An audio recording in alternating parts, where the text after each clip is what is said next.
We don't really have a good set of tools there. And that's what we're trying to figure out and build. Nick, did you say lots of people, lots of enragement? Was that what I heard you No, say? but okay. also yes, Yes.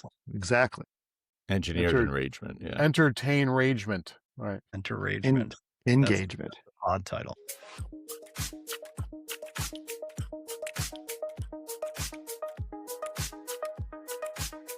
All right. Hey, everybody. Welcome to the Radial Ventures podcast number 11.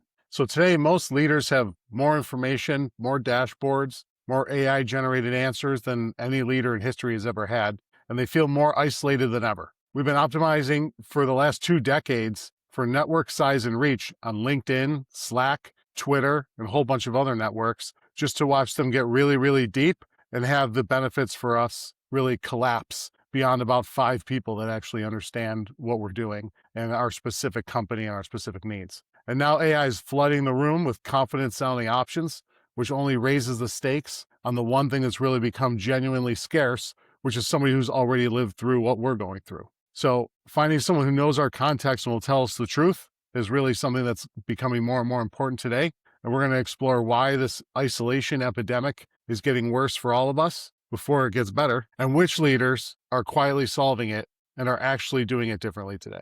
I think the other thing I'm thinking about is that I use Claude to get advice or to like be a sounding board for ideas, design work, whatever. And I think Good Growth's idea is that I now have like my mastermind group to go do that. So how does that, like, what is the dichotomy there? Like, what's the benefit between those two? Or are they completely separate? Are they like, is there overlap? I think in terms of what we're building, it is the idea that like you can get advice anywhere, right? You can get advice for your LLM and it's largely going to pump up what you want it to hear back. So your, design agent or whatever that you're giving advice to, like it's largely going to follow the constraints that you gave its rules and give back to you what you want to hear. That doesn't make it good. It's not going to challenge you. Well, it removes potentially the creativity side, right? The serendipitous accidents and stuff like that actually work out. Maybe I'm always just like throwing the football where I think it's going to be. Like the tool chain being built around these things and the latest versions of Claude have really shown this, right? It's less likely to just agree with you out of the gate. And when I use, as someone who works across Claude and Grok and Gemini and a couple other ones, I find Claude to be the one that is the fastest now to say, hey, I'm going to give you some really direct feedback that runs against what you're trying to tell me right now. It'll actually it'll push me down another path very bluntly. Is that just the path it's comfortable with? Well, maybe. Although usually it checks out in the things that I'm doing. So I don't know. Interesting. But there are a lot of times where I'll say, hey, I want to do this, this, and this. And they'll say, actually, maybe you should think about it this completely different way. And, it's actually this stuff, right? It'll tell me what the issues are with the way I'm presenting, what it is I'm presenting, or maybe where my gaps are. That's without me laying the groundwork with system prompts and things like that. A little bit of better system prompting, it'd probably be even better. So the question for you then, where you're getting all of your answers from an LLM and it can push back, where do you turn to a human? What do you turn to a human for? I do go to humans then for like verifying these things or talking them through, right? Or go verify the data in the case that the data is wrong. Go grab another data source. I mean, I have a good example where I'm taking bass lessons and I have an instructor and I'm basically going there, getting the lesson, and then he's giving me kind of homework practice stuff to go do. And I'm actually throwing it into Gemini and having it go from there and start expanding on different lessons. And it actually comes up with like unique practice patterns or different chords or keys to play over, which is pretty, like it'll give you that. So like you have kind of your take home assignment, things to work on, but then it'll also like challenge you on other stuff. And and then if they bring up, well, why is this a D Dorian, scale? Like, what does that mean? Right? You get those real-time answers. So it actually allows you in those environments, you're leveraging the human and doing that something that is real time in real life, like music. But the practice itself can be augmented where I don't have to keep texting them or ask them stupid questions or try to Google. I have each lesson as a piece, right? As its own chat in a notebook. And I can keep asking questions, getting other practice examples or other things like that. And I use Gemini because we use a bunch of YouTube links that I play along with. And Gemini is the only one I've found that lets you do that. Of course. That seems like a lot of work to learn the Seinfeld theme, Dan. You know, but when I play it, it's going to be so nice. It's going to be on this podcast. That's the goal. Yeah. I mean, so I think what you're saying though is interesting because it's people, if you go get advice from someone, you don't really know if it's right or wrong. And it's the same, we have the same problem with an LLM. So if it's a person, you're just looking at their past experience, what they've done, their CV or whatever that might be, and say, okay, I trust that they've done it. You know, this person has brought a company to IPO. Like, let me, trust their advice and run from there. So in terms of getting advice and everything, I think they're kind of similar, except that there's a human that's done something before and that gives it more weight. And you would probably, I mean, I wonder what you think on this, Jonathan, but it seems like that would give it a lot more weight versus here's the corpus of all human knowledge. Let me combine this into a brief idea that echoes back something you're looking for. They might be very similar, but coming from another person is much more valuable and feels more valuable. And you said it right. You know the source of something. I mean, I've heard you guys say this in one way or another, but you should never take advice from somebody who hasn't done the thing. And I think that really is the trend that we're looking at. When you know someone who has eaten the consequences of a decision and they're willing to tell you the truth about that experience and what they went through and not just posture, that's when you get to the real value that an LLM might return in its response. But ultimately, it's the trust of that person and their credentials and their history and their willingness to show you the dark side of it. That is the value to be unlocked, right? Because you can Google, you can go to Reddit, you can ask any model you want, and you're going to get a lot of information back. How do you process that information and work through it is the question. Jonathan, I definitely agree with you that one of the things that I look for when I'm talking to somebody and I'm trying to, as Ray Dalio says, come up with their believability score. Have they had to live with the consequences of their decisions is one of those things. There are a lot of folks, especially in the technical space, who build something and walk away, or they build something and run it for 6 months and walk away.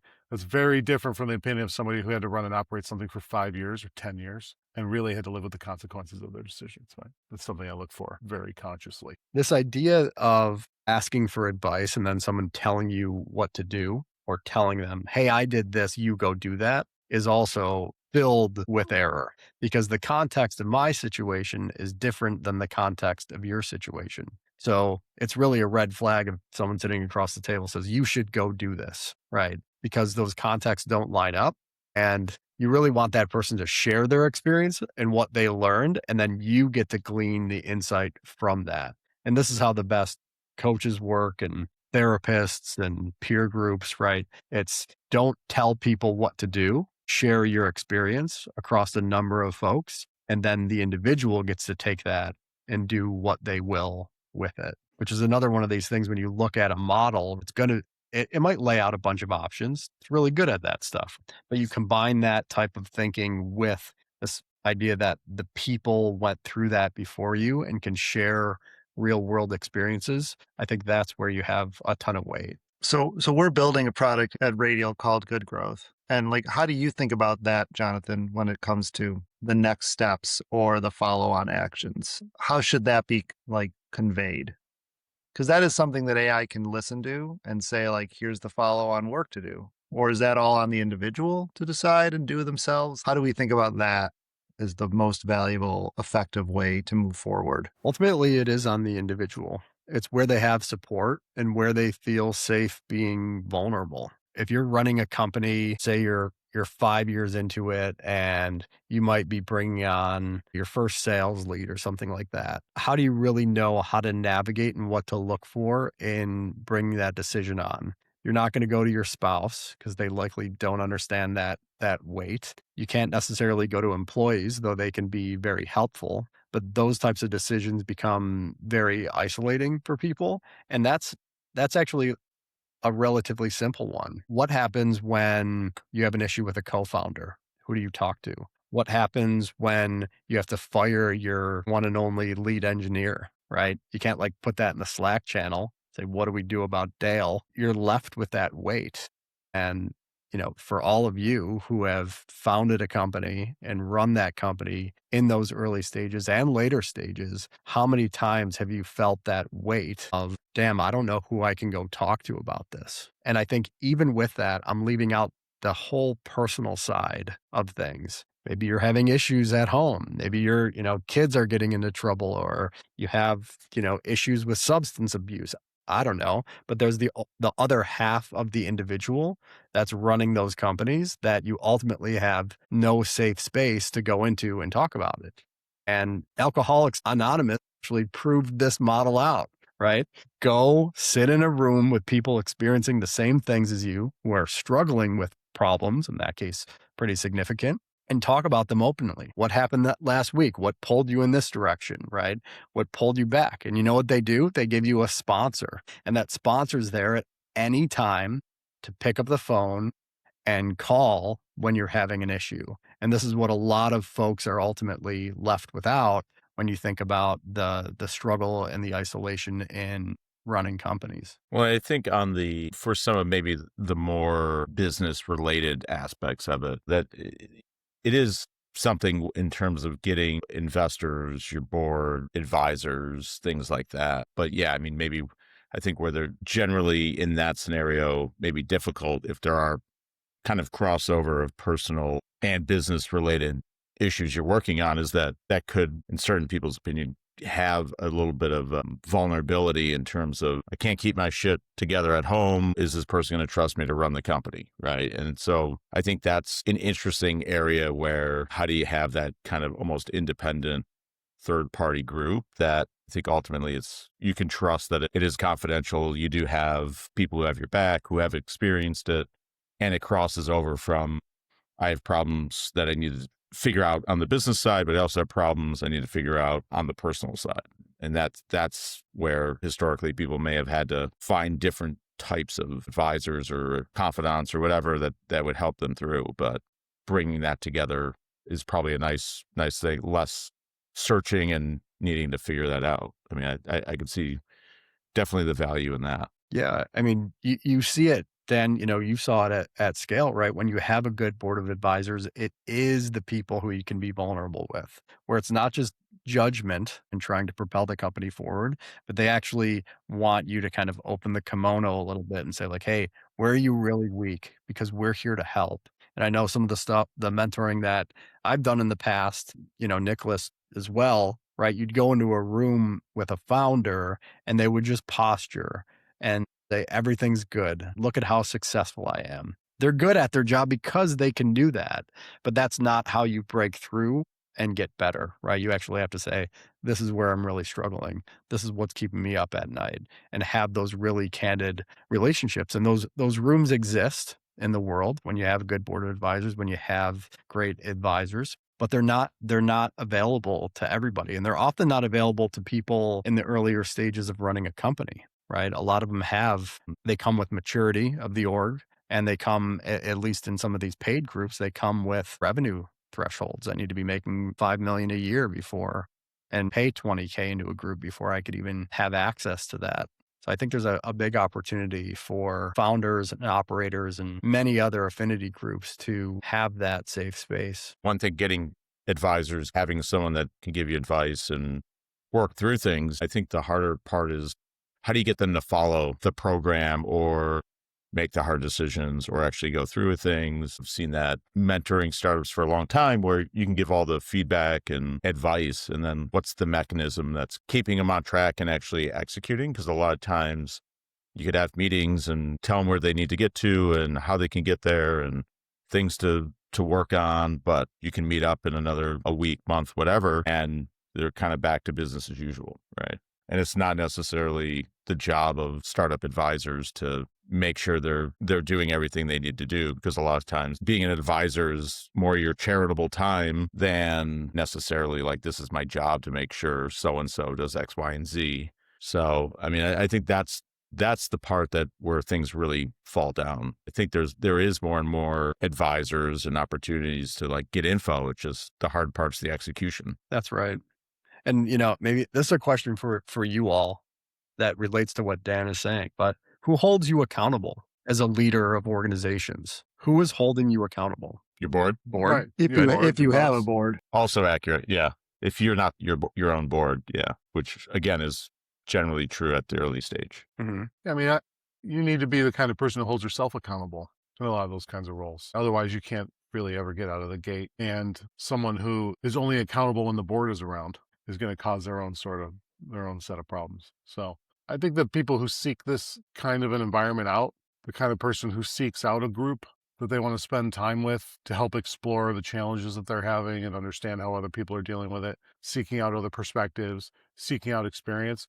Those are the behaviors of somebody who holds themselves accountable, whether or not they report to someone else. Yeah. I think there's also a skill in being able to leverage other people that are willing to help, willing to give time. And I think some people may be less either comfortable or it's just not in their nature. It's more, I'm just going to go figure this stuff out myself, see what happens. You can read books and do other stuff, but when it comes to how do you leverage other people, I think there is a certain skill set where some people are really good at almost getting to a Joe Rogan interview style of going deep and taking a lot of time and understanding, asking the right questions, but getting the most out of it. And others maybe aren't as good at those types of situations or asking the right questions or getting deep enough to be able to really take advantage of it. Right. And I've definitely seen that where people are really great at it and then others who aren't. So it's almost like, should it be taught? Right. Here is how you can be effective at leveraging other experts' time and being able to extract as much value from it. I'll offer up lesson number 1 there for me, which is just be specific in your asks. Don't make the other person do the work. The universe rewards the specific ask. And so if you got a mentor, if you got somebody who's helping you out, I want an intro to this person, not a category of people, right? Not an industry. Like come up with the specifics. If you're going to utilize somebody like that who is able to help you out in your business, you have the specific ask for them to just execute on. Write the email and send it to them so they can forward it on. Like those kind, to your point, Dan, like those are some of the things, right? I like what both of you guys are saying. I like this idea of, can it be taught, right? Because there's many people who kind of don't have that skill naturally. And I think it's uncomfortable to push into that uncomfortable space naturally. This idea of getting specific. These are things that you don't see often in the world. Can someone specifically frame their problem up so that the person on the other side of the table can answer that or like give them valuable information?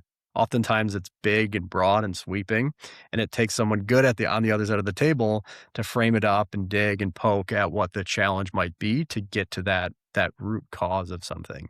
And I think there's an opportunity, or I think we deserve as humans to create a product or service that helps people move down that path. It might be, how do you realize the problem, the real problem that's you're dealing with? How do you deal with shaping that problem so it can be given to someone else so that they can help? And it's not just like, we don't have enough revenue or something wildly generic. In a way, it's a design exercise, the way we would work with people, to ask the 5 whys and dig and dig. And ultimately you hit that moment where it's like, this is the real problem.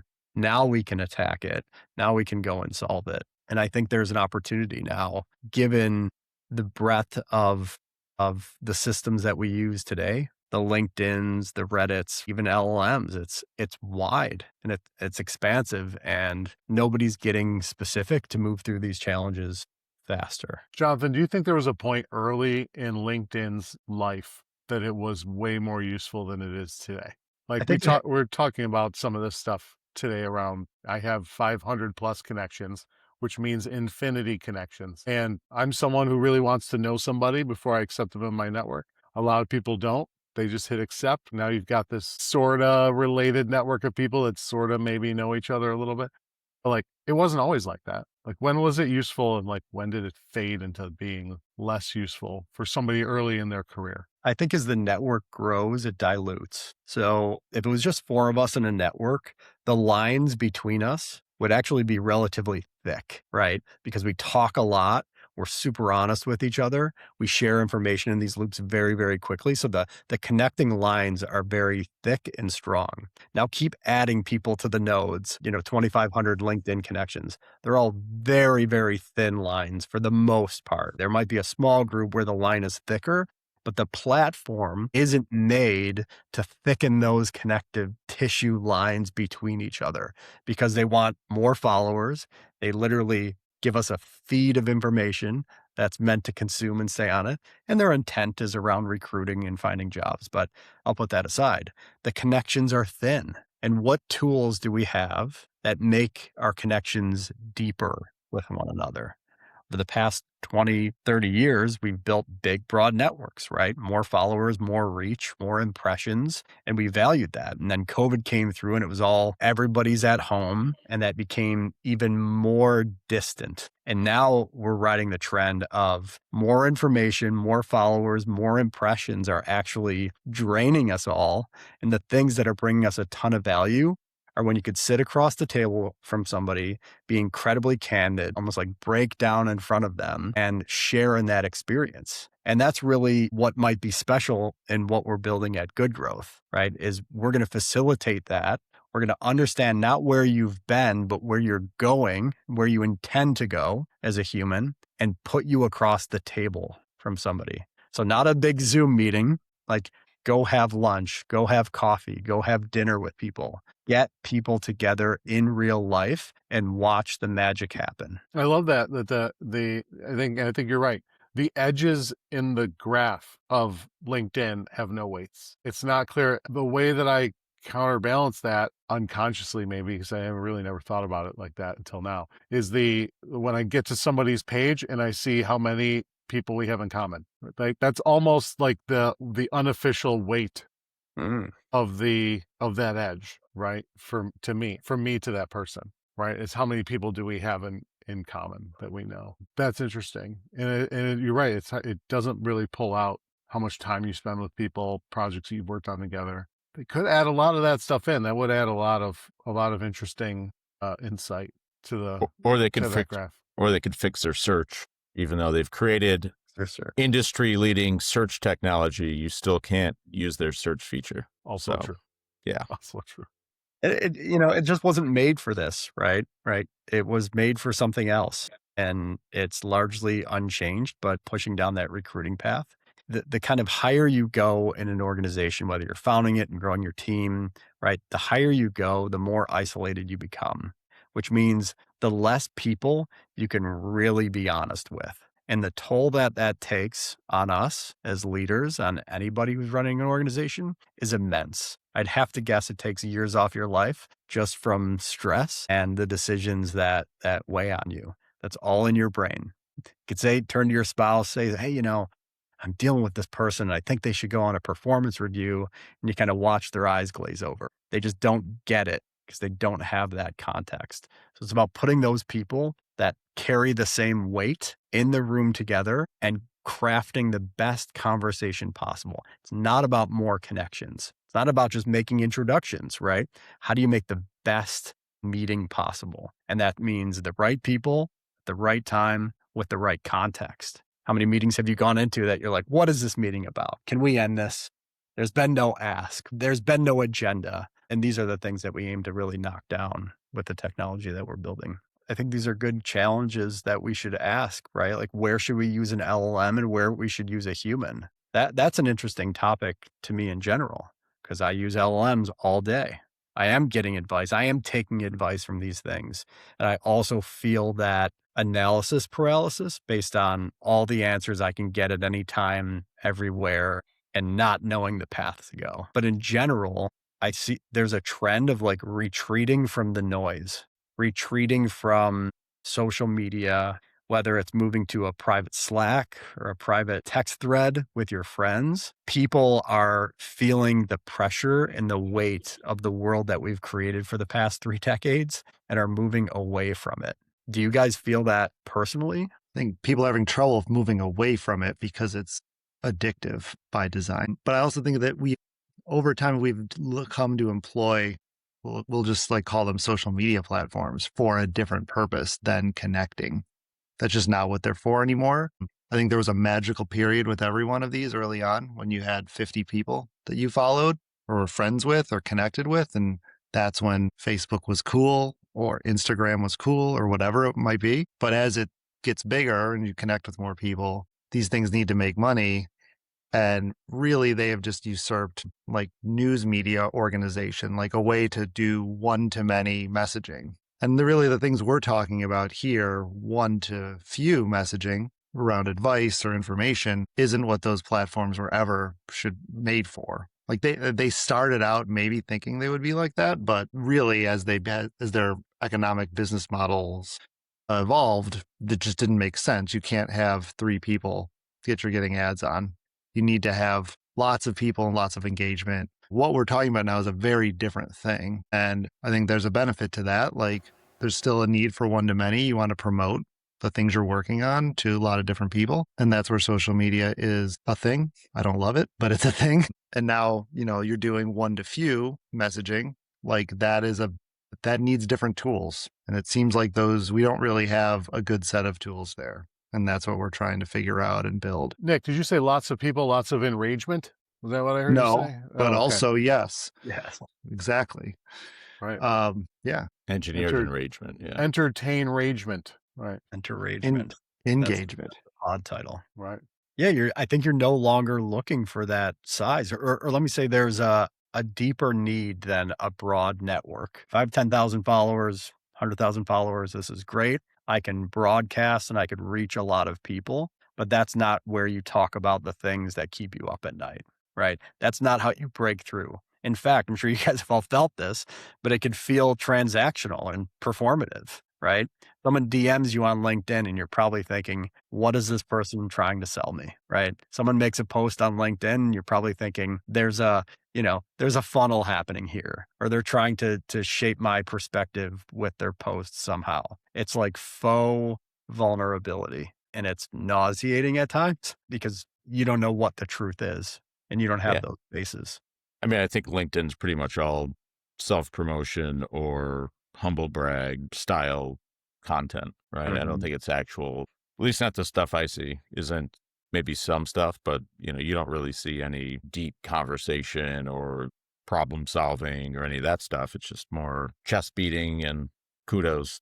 Yeah. And like, to me, this is crazy. This is madness that even if you sit down with like your closest friends, they're probably not going to understand the context of your role and what you deal with day to day. And you're likely not going super deep into the things that really bother you. And so you might pay a therapist. You literally pay a stranger to be like, please let me tell you the true thoughts in my head so I can get them out. So this concept of like business therapy, or right, like not a focus group, but a peer group of people who carry the weight, is at minimum the release valve for all the shit going on in our heads every single day. Or you could pay strangers to listen to us. That's helpful as well. Those strangers get more expensive as you end up in more leadership in your positions. mind. Yeah. As the more you want that person to replace executive mentorship, the more expensive they get. Yeah, like we did this, when we were running our last company, right? We said, man, there are people out there that have walked the walk that can tell us and share with us how they approach this stuff. And what did we do? Well, we set up an informal board of advisors that would meet quarterly, and we'd share an overview ahead of time. And then they would come and we'd work through stuff, right? But you had this like 3-month gap. Like, okay, this is how we work with our board of advisors. It's synchronous, in person, and helpful. What happens at 11:30 on a Tuesday when you get a resignation letter from your top engineer, right? Who do you go to? You're likely not going to those people, or at least you don't have the tools to access them in a way that respects everybody's schedules and things like that. There's white space here for us to continue to push on and offer this to people, give them the space. And done right, it looks like, based on the data from the existing brain trust type groups that are out there, right, where they cite numbers where these companies grow more than 2 times faster. They have mid-single digit revenue growth increases over folks who are not in those groups. If you do this right, if the service is delivered the right way, the economic impact is massive. If you make that more accessible, if you pair people up properly, if they're able to work together and really connect and really solve their problems, those companies do a lot better. The person who solved your problem is 2 doors down, likely. We see it on our floor. We see it everywhere. Not even to mention personal lives. Like, do you know what it was? You guys all remember what it was like to be first-time dads and not have a clue about what you're doing. Imagine if you had a space to go to, say, well, what do I do when X? I'm running into this. I'm going crazy because of X, Y, and Z. There's all these applications to a new technology here that can be incredibly impactful beyond the stats today. I mean, it's a model that has been around for hundreds of years, from Ben Franklin's Junto to Alcoholics Anonymous. These are all simply groups that get together regularly, share their issues, and have that candid conversation of people holding each other accountable, challenging each other, helping them process their issues to really get to the root of it. And it's all based in deep human connection and not information. More courses, more content, more feeds, more LLM responses. That's not breaking people through. And we're going to see more of it, right? Because we've had 2.5 years of these frontier models out and usage from it, but it creates a level of paralysis. And it creates this pull into them. Oh, I'll just go ask the model. I'll go ask the model. And you feel like you're making progress. And then at some point it hits you and you go, well, shit, I have 15 answers and they all sound really, really good. They're all these different approaches. Now, which one do I take? And you can keep feeding that machine with your challenges, right? In your context. And this could be helpful. Don't get me wrong, but you're going to spin on that hamster wheel for a long time until you sit across someone who can help you navigate those challenges.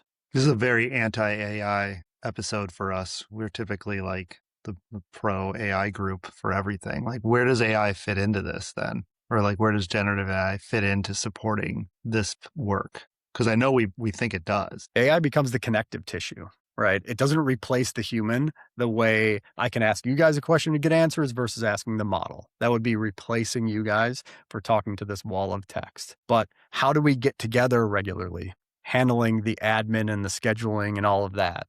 What is the context of maybe my challenge that I'm running into, so that you guys come prepared and just don't land and spit random advice at me? So setting that context.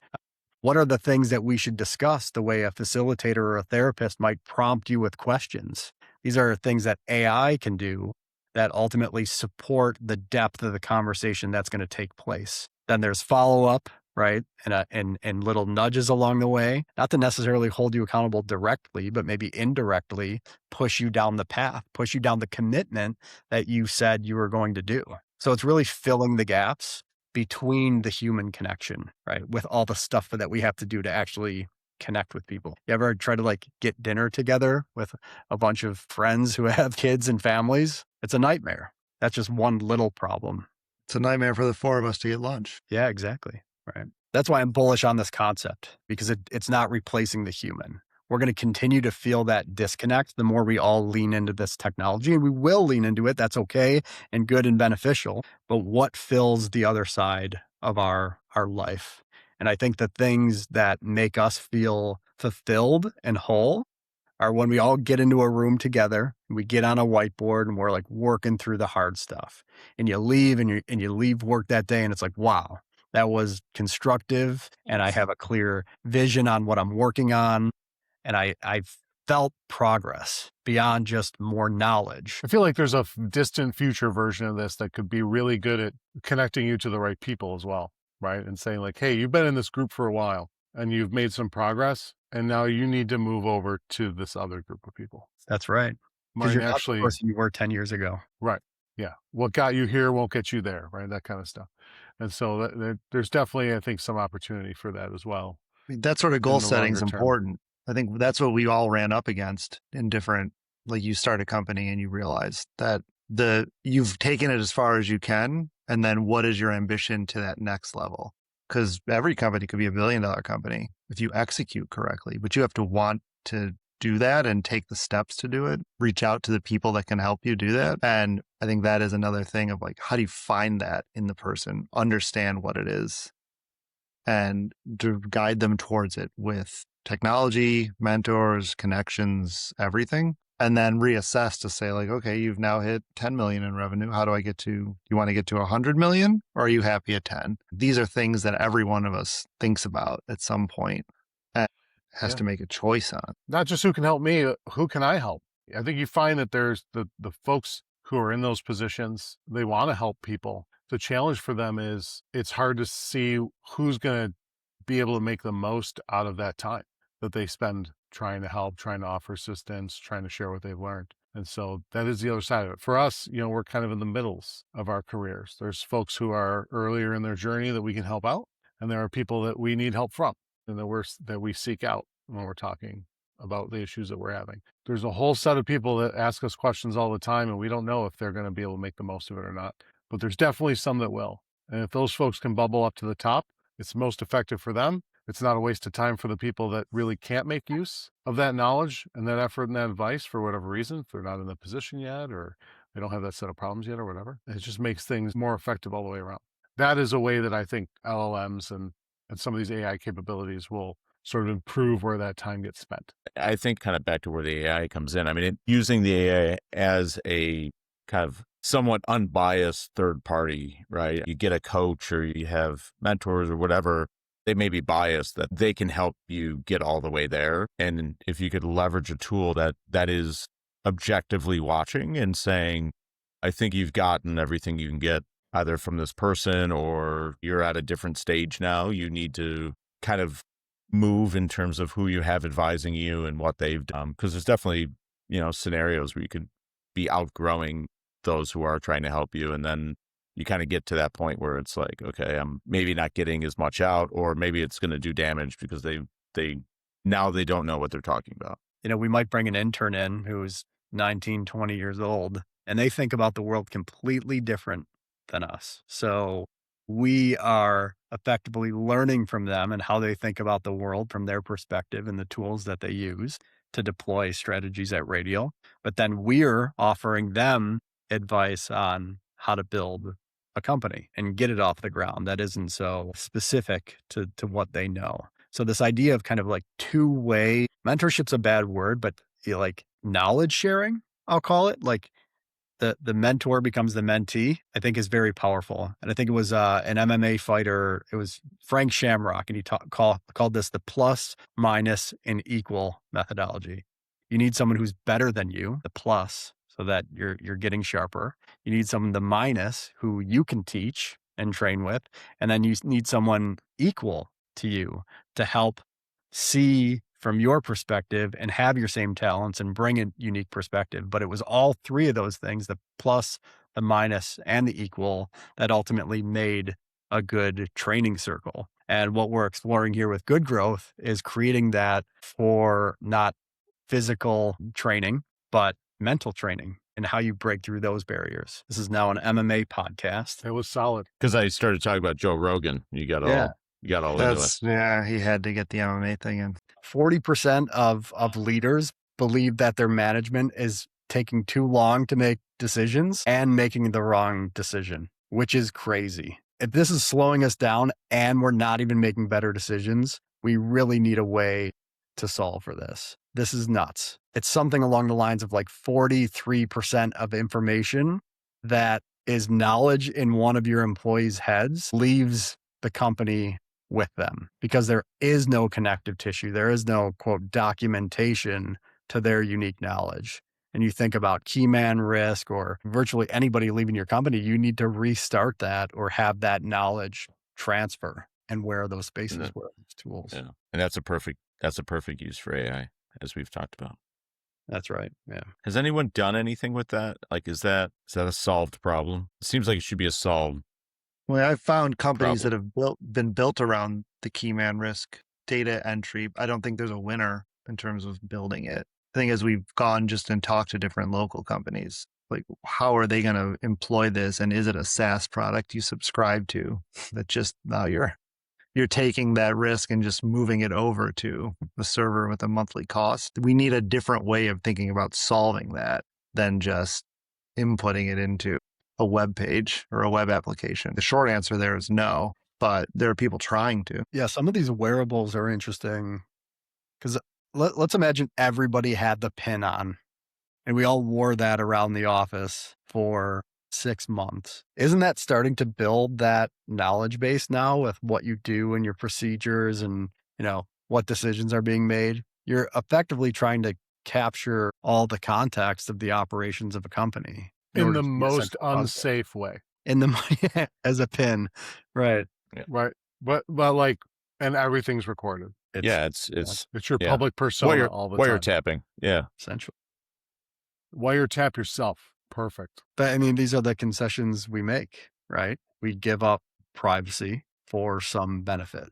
And we've been continually doing that until it's too 100% late and someone who we don't want to have that information and that control has all of it. Terrifying and exciting. Anyone in particular you want to name here? No, I just, it's whether you upload photos of your kids on social media or you tell ChatGPT about a weird rash. I don't know. You're ultimately like pushing that up to some server, right? To people who can do what they want with that information. And we do that because we get fast answers. We've talked about what the abundance of information is ultimately doing to us and what we think needs to exist in the world to provide deeper human connections amongst people. It might be isolation in work and running a company. It might be isolation as a spouse, but ultimately we're dealing with our hardest problems alone and we really don't have to.